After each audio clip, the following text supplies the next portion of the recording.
الله الرحمن الرحيم يا أيها الناس كلوا مما في الأرض حلالا طيبا ولا تتبعوا خطوات الشيطان إنه لكم عدو مبين إنما يأمركم بالسوء والفحشاء وأن تقولوا على الله ما لا تعلمون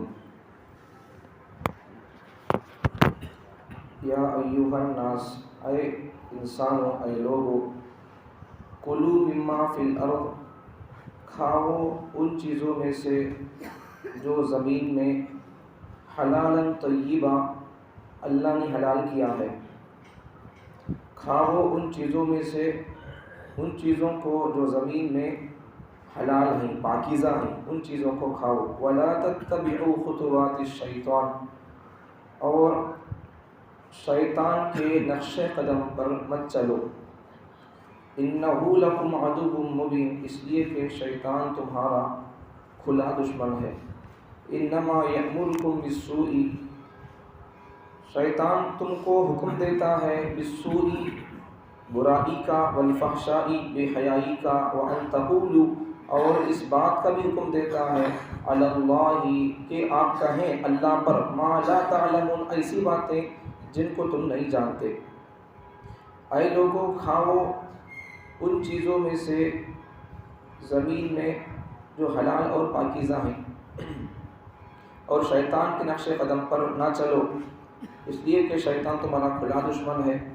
شیطان تم کو برائی اور بے حیائی کا حکم دیتا ہے، اور اس بات کا بھی حکم دیتا ہے کہ آپ اللہ کے ذمے ایسی باتیں لگائیں، یا اللہ کے بارے میں یا اللہ پر ایسی باتیں کہیں جن کا تم کو کچھ بھی علم نہیں ہے۔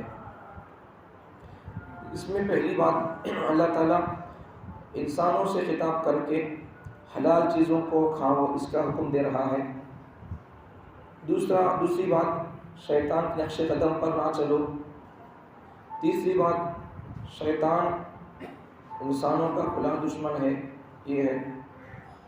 چوتھی بات، شیطان انسانوں کے ساتھ کیا معاملہ کرتا ہے، کس چیز کا حکم دیتا ہے، وہ بتایا کہ شیطان انسان کو برائی کا اور بے حیائی کا حکم دیتا ہے، اور ساتھ میں اس بات کا بھی حکم دیتا ہے کہ انسان اللہ پر ایسی باتیں کہے کہ ان باتوں کا انسان کو علم نہیں ہوتا ہے۔ تو پہلی بات تو اس میں اللہ تعالیٰ انسانوں سے خطاب کر رہے ہیں کہ اچھی اور پاکیزہ چیزیں کھاؤ، زمین میں سے پاکیزہ اور اچھی چیزیں کھاؤ، حلالا طیبہ، پاکیزہ چیزیں کھاؤ۔ پاکیزہ چیزیں کھائیں گے، حلال چیزیں کھائیں گے تو پھر حلال اعمال کی اور اچھے اعمال کی توفیق ہوگی۔ جب رزق اچھا ہوگا، حلال ہوگا، اس کا کمانے کا راستہ اچھا ہوگا، تو پھر اللہ تعالیٰ بھی اسے اچھے اعمال کی توفیق دیں گے۔ رزق حلال نہیں ہے یا راستہ حلال نہیں ہے تو پھر آدمی کو اچھے اعمال کی بھی توفیق مشکل ہے۔ ایک بزرگ نے اپنے کتاب میں ارشاد فرمایا، بڑے اور اساتذہ اور علماء کرام بھی فرماتے ہیں کہ جس آدمی کا مال جہاں سے اور جس طریقے سے آتا ہے، اگر حلال راستے سے آتا ہے تو اللہ تعالیٰ اس کے اس مال کو بھی اللہ تعالیٰ حلال جگہ پر قبول کرتے ہیں، حلال جگہ اس کا مال لگتا ہے۔ اگر مال حرام کے ذریعے سے کماتا ہے یا حرام راستے سے کماتا ہے یا جھوٹ دھوکہ دے کر کماتا ہے تو اس کا مال بھی ہاتھ لگ جاتا۔ دین کے راستے میں یا دین کی خدمت کے لیے یا دین کی خدمت کرنے والے لوگوں کی خدمت کے لیے اس کا مال قبول نہیں ہوتا۔ نتیجہ کیا، خلاصہ کیا، کہ اگر مال حلال کمائی ہوگی، حلال راستے کا ہوگا مال، تو پھر حلال جگہ وہ لگے گا، نہیں تو پھر اگر حرام جگہ سے کمائی ہوگی تو پھر وہ مال حرام جگہ پر ہی لگے گا، ٹی وی پر، نیٹ پر، اسی طرح دوسری جگہوں پر لگے گا۔ دارو پینے، شراب پینے، بچوں کے بیڑا کے بال، بیڑا کے کپڑے، اس میں لگ جاتا وہ، سمجھ میں آ رہی بات؟ تو اس لیے حلال جگہ پر مال لگنا بھی تو یہ بھی اللہ کی نعمت ہے۔ راستہ حلال ہوگا تو پھر مال حلال جگہ پر لگے گا۔ تو حلال مال کمانا اور حلال مال کا اللہ تعالیٰ نے پیغمبروں کو حکم دیا۔ پیغمبروں کو اللہ تعالیٰ قرآن مجید کے 18ویں پارے میں اللہ تعالیٰ پیغمبروں سے ارشاد فرماتے ہیں، یا ایھا الرسل، اے رسولو، اے پیغمبرو، کلوا من الطیبات واعملوا صالحا۔ دیکھو اللہ تعالیٰ یہاں سمجھنے کی بات، دیکھو اللہ تعالیٰ عمل کرو، اللہ یہ بات پہلے بولنا تھا رسولوں کے لیے، پیغمبروں کے لیے، وَاعْمَلُوا صَالِحًا، نیک اعمال کرو، یہ بات بولنا تھا. لیکن اللہ تعالیٰ سبق کیا دیتے پیغمبروں کو کہ یا ایھا الرسل کلوا من الطیبات، پاکیزہ اور حلال چیزیں کھاؤ. اللہ حلال چیزوں کا اللہ حکم دے رہا. کیا ابھی ہاں ایک سوال پیدا ہوتا، کیا پیغمبر حرام چیزیں کھاتی؟ کیا پیغمبروں سے گناہ ہوتا نہیں؟ ان سے اللہ ان کو معصوم بنا دیا، گناہ نہیں ہوتا ان سے. اب پھر بھی اللہ تعالیٰ کہیں کو ان سے حلال چیزیں کھاؤ یہ حکم کہیں کو دے رہا. اللہ ان کو مخاطب کر کے پورے انسانوں کے لیے اللہ پیغام دے رہا. بات تو ان سے کر رہا لیکن بات سب کے لیے ہے. یہ اصل بات ہے. تو وہی بات ہے، اللہ تعالیٰ پہلے حلال چیز کھاؤ پیغمبروں سے اللہ صلی فرما رہا، پھر بعد میں کیا فرما رہی وَاعْمَلُوا صَالِحًا. مال حلال ہوگا تو پھر اعمال کا شوق پیدا ہوگا، نتیجہ اس سے نکل سکتا ہے. تو اگر مال حلال ہوگا، حلال کھائیں گے تو پھر حلال کاموں کی توفیق دے گا، حلال راستوں کی توفیق دے گا، اچھے کاموں کی توفیق دے گا. آج ہمارے حلال کام اور اچھے کاموں کی توفیق نہیں ملنے کا ایک سبب تو کیا کمائی حرام کی ہوتی ہے، یا پھر زندگی حرام کی ہوتی ہے، زندگی کا اسٹائل حرام کا ہوتا ہے، کلچر حرام کا، حرام کاروں کا ہوتا ہے. اس لیے دین کی توفیق نہیں ہوتی ہے، دین کے کاموں کی توفیق نہیں ہوتی ہے. یا تو روزی حرام ہوتی ہے یا پھر حرام خوروں کی اسٹائل اور ان کا کلچر ہوتا ہے، کافروں کا کلچر ہوتا ہے. اس وجہ سے اللہ تعالیٰ توفیق نہیں دیتے. تو اس لیے آدمی کو چاہیے کہ آدمی حلال کمائی کی فکر کرے. روزانہ بریانی کھانا کیا ضروری نہیں ہے، چٹنی روٹی بھی کیوں نہ ہو کھا لیں لیکن حلال کی کھائیں. اس بارے میں حرام کے اندر مبتلا ہونے کے بارے میں بڑی بات، اور مردانہ کب حرام اختیار کرتا ہے بولو، حرام کا کب سوچتا. گھر میں ضرورتیں پوری نہیں ہوتے رہتے، چٹنی روٹی پر ہماری بیوی بچوں کا گزارا نہیں ہوتا رہتا. حرام پر مجبور کرنے والی عورت ہوتی ہے مردانے کو. ورنہ مردانے کی غیرت، اللہ تعالیٰ نے مردانے کو ایک تو طاقت دیا، دوسرا اللہ نے مردانے کو غیرت دیا. غیرت، عورت کو اللہ تعالیٰ نے حیا دیا. اس کے لیے وہ حسن اور خوبصورتی کی چیز حیا. اگر عورت میں حیا نہ ہو پھر عورتش نہیں ہو، انسان بھی نہیں ہوں.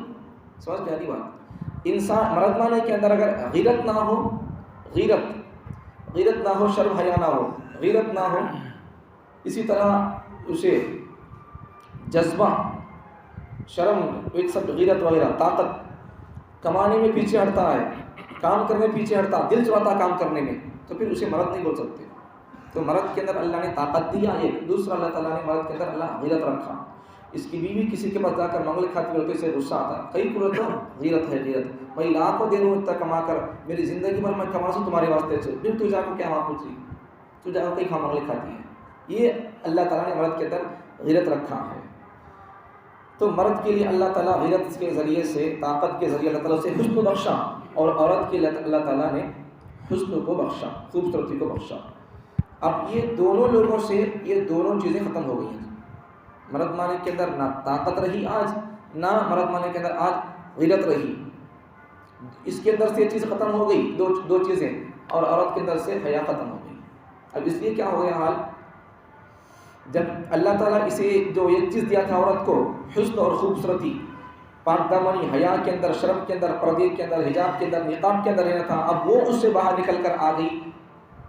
اللہ نے جو چیز مرد کو دیا تھا، طاقت اور غیرت، اب یہ اس کی باؤنڈری پار کر کے باہر آ گیا، بے غیرت بن گیا یا بزدل بن گیا. تو اب اس قوم کے لیے جس کو اللہ نے اپنی طرف سے خاص نعمتوں کے طور پر، انعام کے طور پر دیا تھا، مرد کے لیے طاقت اور ہمت اور غیرت، اور عورت کے لیے حیا، اب یہ دونوں جنسوں سے جب یہ تین چیزیں ختم ہو جاتی ہیں تو پھر ایسی قوم کے لیے جینے کا حق نہیں ہے. اللہ کی دھرتی میں اللہ کی طرف سے دی ہوئی چیزوں اور انعامات کا ان کو احساس نہیں ہے، تو پھر اللہ کی طرف سے دی ہوئی انعامات کا ان کو قدر نہیں ہے، تو پھر ایسی قوم کو جینے کا حق اللہ کی دھرتی پر نہیں ہے. اللہ کی دی ہوئی انعام اور اللہ کی دی ہوئی عطا کا اسے قدر نہیں کر رہی، تو پھر اب کیا فائدہ. اب انسانوں کے کوئی انسان ان کے پاس کیا امانت رکھ سکتا ہے، اللہ کی دی ہوئی امانت کی قدر نہیں کر رہی ہے تو پھر انسانوں کی امانت کی کیا قدر کریں گے. تو اس لیے اپنی اپنی ذمہ داریاں اور اپنی اپنی اللہ کی طرف سے دی ہوئی نعمتوں کا آدمی کو احساس ہونا چاہیے. بہرحال آدمی جب حرام کمی کئی کو سوچتا بولو 90% آدمی مرد مانا حرام کی طرف توجہ کرتا ہے عورتوں کی وجہ سے. 10-5 روپے کے 50-100 روپے کے جھمکے بالیوں پر ان کا دل نہیں بھرتا. ابھی کیا کریں گے؟ مرد مانے کو مجبور کریں گے. مجھے بھی ادے فلاں گھر کی مالدار عورت اس طرح کے پہنتی ہے, 1000-10,000 کی ساڑی پہنتی ہے, مجھے بھی ویسی ساڑی ہونا. پہلے یہ تو پوچھو ساڑی پہن سکتے کیا؟ یہ تو پوچھنا تھا پہلے. کوئی تمیز نہیں مسلمانوں میں, کوئی تمیز نہیں. ساڑی کس کا طریقہ ہے, مسلمانوں کا لباس کا انداز کیا ہے, لباس کیسا ہونا چاہیے, کیا بھی معلوم ہے. کیسا کپڑا پہننا, یہ کپڑا کس کا ہے, یہ کپڑا پہننے کا مزاج کس کا, رواج کس کا ہے, ہمارا کپڑا کون سا ہونا چاہیے, مردانوں کا کپڑا کیسا ہو, عورتوں کا کپڑا کیسا ہو, ساڑیاں پہننا کس کا اسٹائل ہے, کون سے مذہب کی عورتیں پہنتی ہیں, یہ کیا معلوم نہیں ہمارے کو. پہن سکتے نہیں پہن سکتے یہ تک معلوم نہیں ہے. سمجھ میں آئی بات. بہت ساری چیزیں ایسی چھوٹی چھوٹی چیزیں ہوتی ہیں, لیکن وہ ہماری چیزیں نہیں, وہ ہمارے طریقے نہیں. وہ دیکھو یہ سب چیزیں علماء نے مفتیان کرام نے اس پر توجہ دی ہے, اس پر فتاوے نقل کیے ہیں حدیث کی روشنی میں, قرآن کی روشنی میں. پہن سکتے نہیں پہن سکتے, اب پہننا ہے تو کب پہن سکتے ہیں, کس کا طریقہ ہے, یہ ساری چیزیں علماء کرام نے نقل کر دی ہیں. اب گلوں کے اندر بھی کیا بولتے ہو, شادی کے بعد پہنتے نہیں, کیا بولتے ہو, باریک باریک دانوں کا کیا بولتے ہیں, نہیں وہ گلے کے اندر پہنتے تھے وہ شادی ہونے کے بعد, کالی پوت. یہ بھی پہن سکتے نہیں پہن سکتے, یہ بھی کتابوں کے اندر لکھا ہوا ہے, کالی پوت بھی پہننا نہیں پہننا بول کر. اب یہ ساری چیزیں ان پر توجہ آدمی ان کو پوچھ کر کون کرتا بولو, عمل کون کرتا ان ساری چیزوں پر پوچھ کو. ایک آدمی اسے اپنے اسلام کی, اپنے مذہب کی اسے فکر ہے, یا پھر اپنے خدا کو راضی کرنے کی اسے فکر ہے, تو ایک ایک چیز آدمی پوچھ کر کرتا رہتا. یہ کر سکتے نہیں کر سکتے, یہ پہن سکتے نہیں پہن سکتے, ہمارے بیوی ایسے کپڑے پہن رہی, پہن سکتے نہیں پہن سکتے, اسلام کیا بول رہا, اللہ کیا بول رہی, رسول اللہ کیا بولے, عورتوں کی تعلیم کیا ہے رسول اللہ کی, تو پہن سکتے کیا, نہیں پہن سکتے کیا, نہیں کیا, اچھا آپ سے نہیں, غلط نہیں پہنتے آپ سے, اچھا ٹھیک. سمجھ میں آ رہی بات. مرد بانا نکر پہن سکتا نہیں پہن سکتا, کب پہن سکتا ہے, گھر میں یا پھر گلیوں میں پہنتا پھر سکتا ہے کیا, نہیں پھر سکتا ہے. یہ ساری چیزیں ہماری تعلیمات ہیں اسلام کی. میں پرانی میں اگر حلال راستہ ہوگا کمائی کا تو پھر مال بھی حلال جگہ پر لگے گا, راستہ اگر حرام کا ہوگا تو پھر مال بھی حرام جگہ پر لگے گا. کمائی محنت مزدوری آدمی کرتا ہے, لیکن محنت کرتے کرتے محنت کرنا اچھی چیز ہے. حلال کمائی کی تلاش فرض نمازوں کے بعد افضل عبادت کہا پیغمبر صلی اللہ علیہ وسلم نے.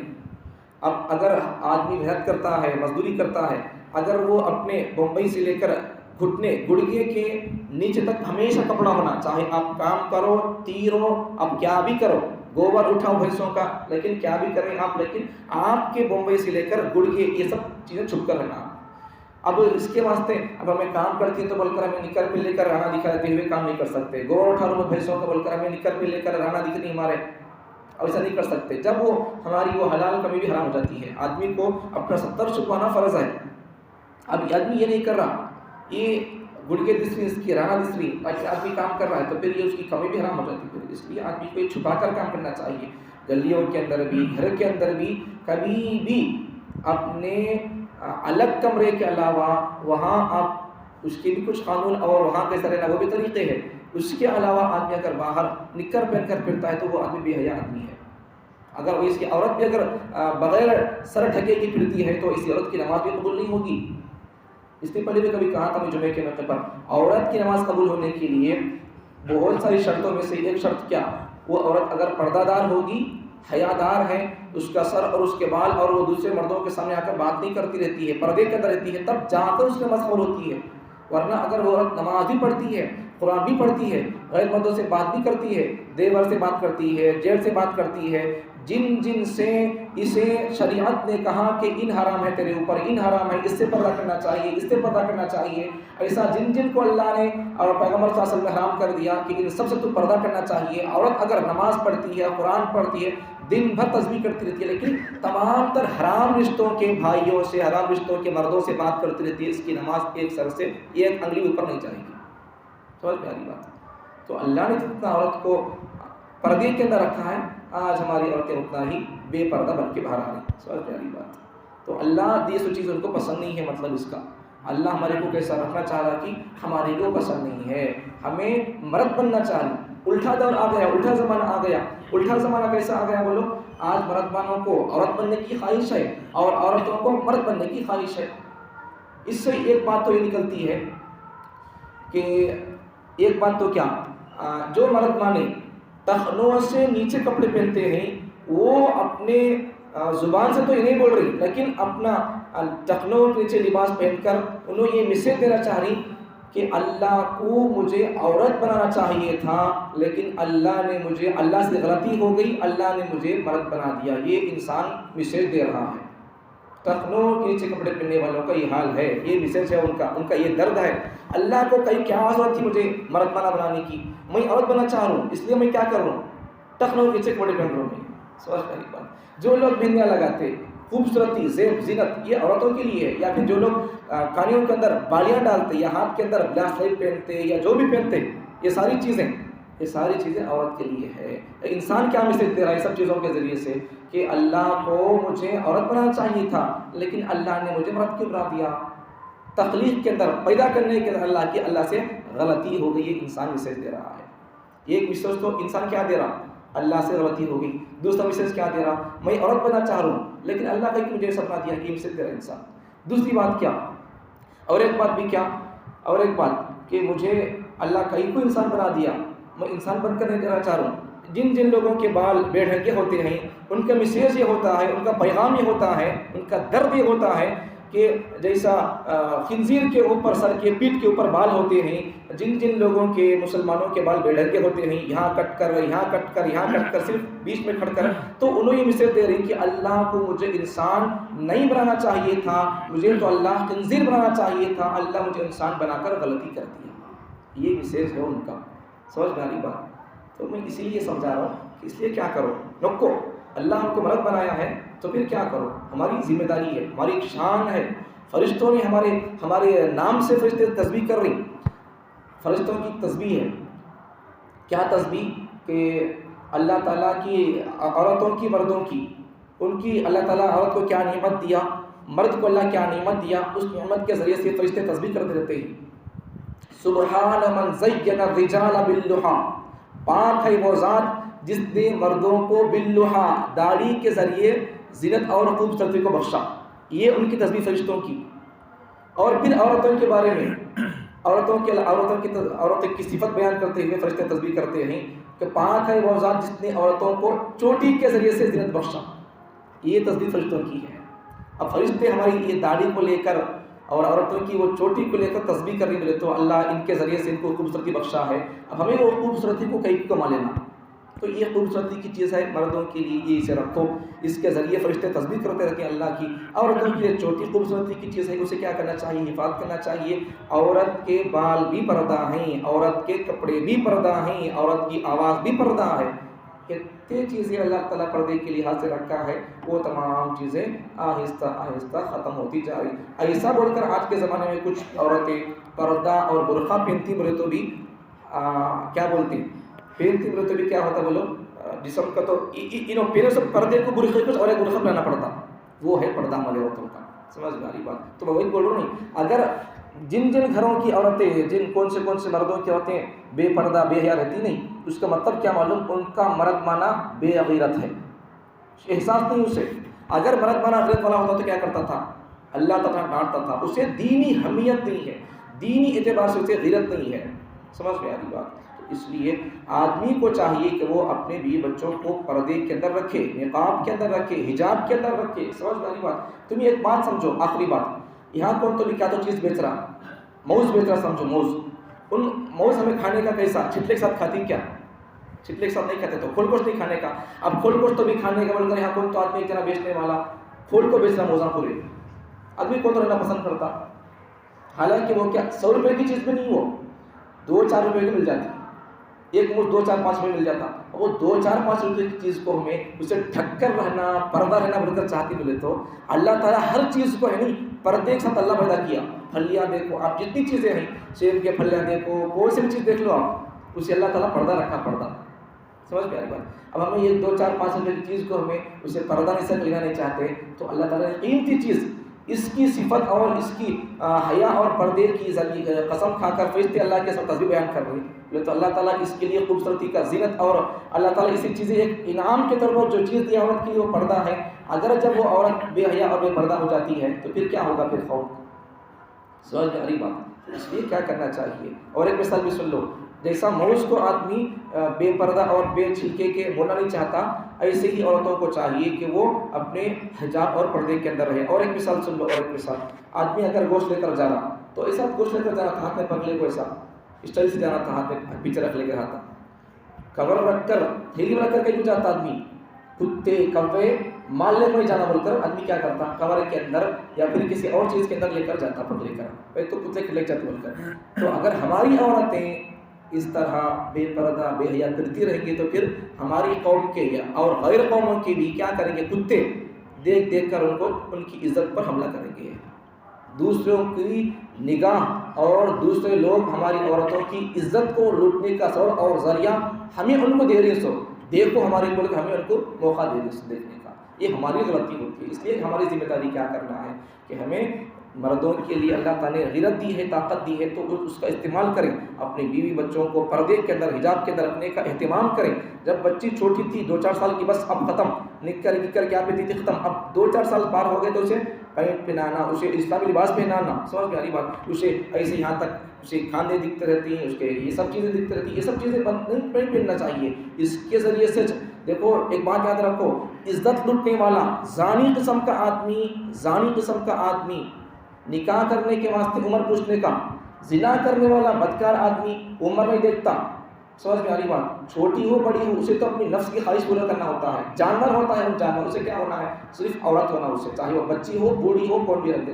تو آج معاشرے کے اندر عزت لوٹنے کے جانور، ان کی کوئی انتہا نہیں ہے. تو ان کی عزت لوٹنے کے لیے موقع کون دے رہے سو؟ ہمیں اپنی بچوں کو اور اپنی عورتوں کو بے حیا بنا کر ان کو موقع دے دے سو. ہماری ذمہ داری کیا ہے کہ ہم اپنی بچیوں کو، اپنی بیٹیوں کو، اپنی بیویوں کو، اپنی بہوؤں کو پردے کے اندر، نقاب کے اندر، حجاب کے اندر ایسا رکھو کہ غیر مرد کی نگاہ تک نہ پڑے. اللہ تعالیٰ مجھے اور آپ کو ان باتوں پر، اسلامی تعلیمات پر عمل کرنے کی توفیق عطا فرمائے. الحمدللہ رب العالمین.